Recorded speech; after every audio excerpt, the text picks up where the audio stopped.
Great that you joined us. I mean, that you've stayed with us. I mean, now some students with disability have still not been placed in our second cycle schools as of yet, whereas some others have been placed in institutions that do not favor their conditions.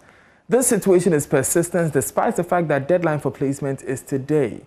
Disability rights activist Paul Anoma Kodie told Joy News that so far, about 20 students have been identified to have missed placement, explaining this is a big burden to these students. We have on phone with us Mr. Kodie. We are also joined by the advocacy officer of the Ghana Federation of Disability Organizations, Alex Williams. Gentlemen, welcome.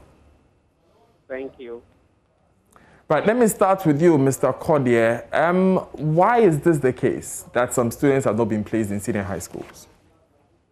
Right. So I think that question, the Ghana Education, the Special Education Division of the Ghana Education Service should be able to answer that.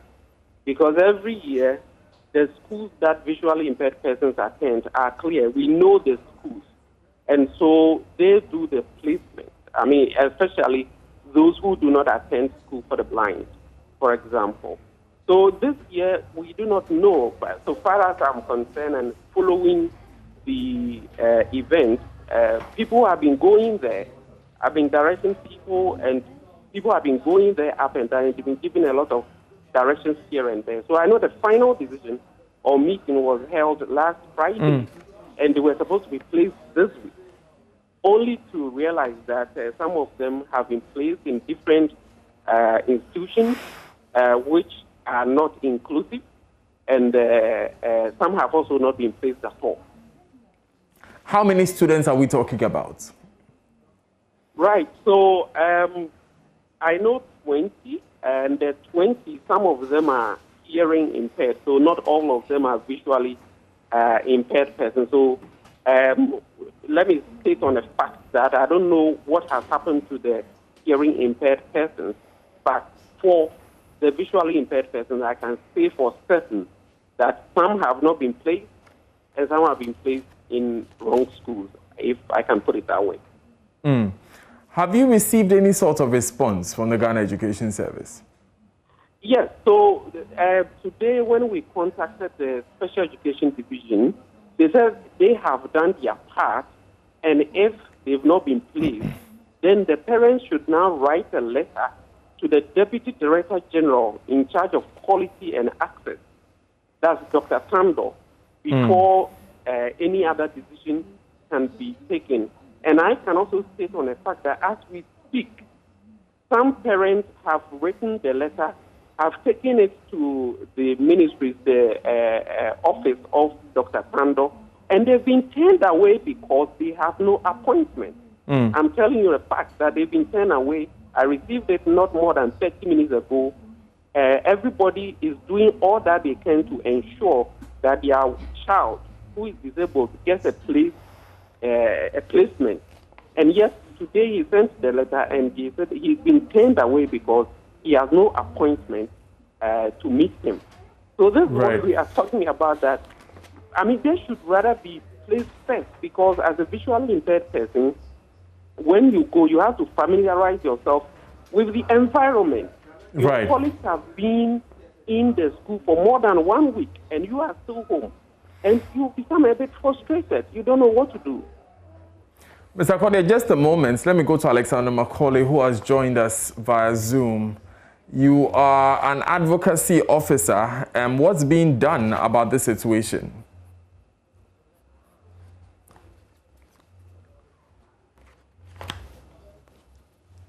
Good afternoon to you all. So I'm actually Alexander Bankole Williams, and the chairman of the advocacy committee. So as this issue has been brought to the federation's attention, and unfortunately, first and foremost, I would have to indicate that this is not the first time it is happening, particularly with regards to the system of placement of students in schools. It happens when we are placing students in the second cycle institutions almost every academic year.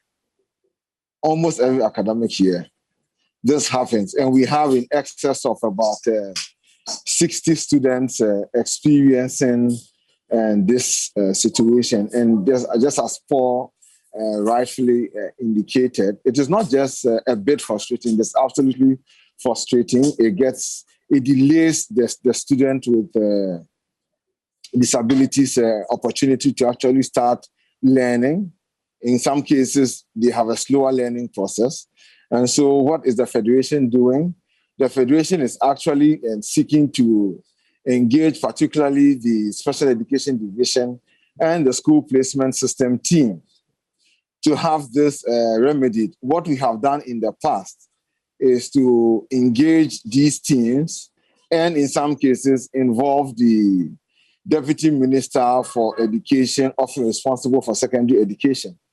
Unfortunately, this year, as we speak at this moment, the President is yet to appoint a Deputy Minister in that regard. So our task is actually to ensure that we also engage one of the Deputy Director Generals of the Ghana Education Service to support, accelerate the placement of these students.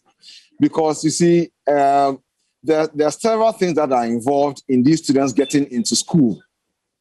So where they are actually going to lodge within the dormitories when they get into school doesn't matter because of issues around orientation and their easy movement.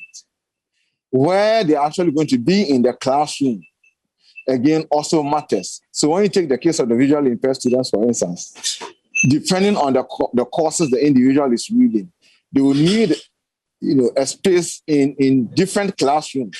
So if it's an art student and there are two or three different art classes, they might be running courses in both classrooms.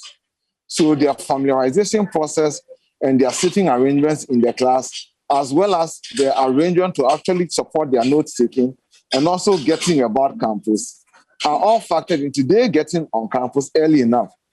In other places, what is done is that an arrangement is put in place, that is other places outside this country, an arrangement is put in place for the students with disabilities to actually get on campus a week earlier than their peers, for them to undergo the required orientation and placement exercise.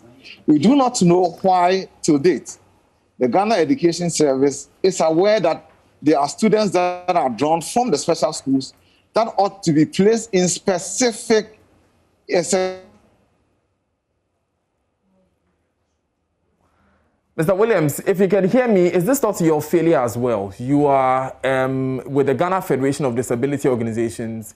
You have members who are required to go to these schools every year, and we still don't have the basic systems that will place the students in the right institutions.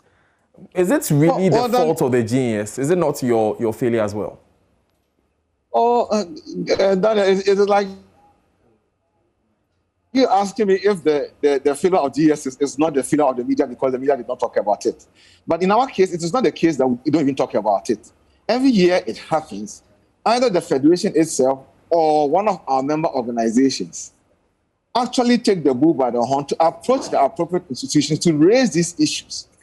We have had several discussions on it. Oftentimes, we have our member organization, the Ghana Blind Union, and the Ghana National Association of the Deaf.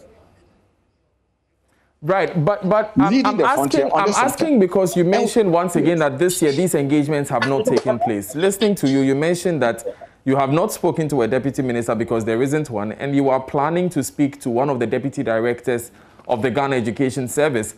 My simple question is, if the GES seems not to be doing their job, who should look out for these 60 children? Who should look out for these 20 children? Should it not be you, Mr. Williams? Actually, that is what we often do. And but you did not do it this year.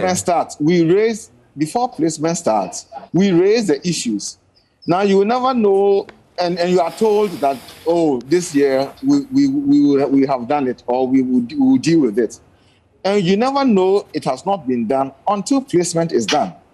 So in this case, for instance, we did not know that these things have not been done. I mean, they have not remedied the situation that has existed in the past. I'm sorry, Mr. Williams, aren't there simple ways of monitoring whether government has done what they say they will do? If they say they have placed specific schools with those capacities, isn't it a simple thing of checking those schools to see if they have the capacity? There are even ways of checking the softwares of CSSPS to check if indeed people will be placed in specific places. Mr. Williams, when you say we can't check if they did it. Okay, so Daniel, for us, unfortunately, we have not explored the possibility of taking a team to inspect the computing systems of the CSSPS. That we have not done. For the schools being ready to take these students, that is something we always handle. That is something we always discuss. That is something we always raise. It is for the CSSPS to actually ensure that the placement is done. And that, unfortunately, I guess we are only advocates. So we can only advocate that these things are done.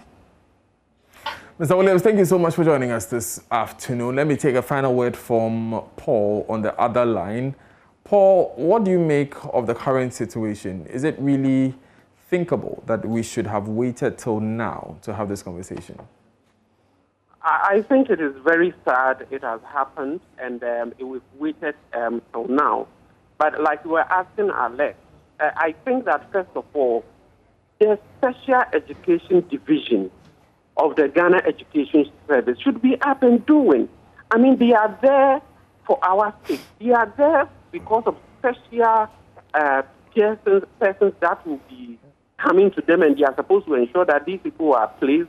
These people are the Special Education Director, the coordinator in charge of visually impaired, the one in charge of the hearing impaired, and everybody should be up and doing, because their placement came. I don't think it takes so long to be able to do this. And so far as I know, these parents have been going there up and down.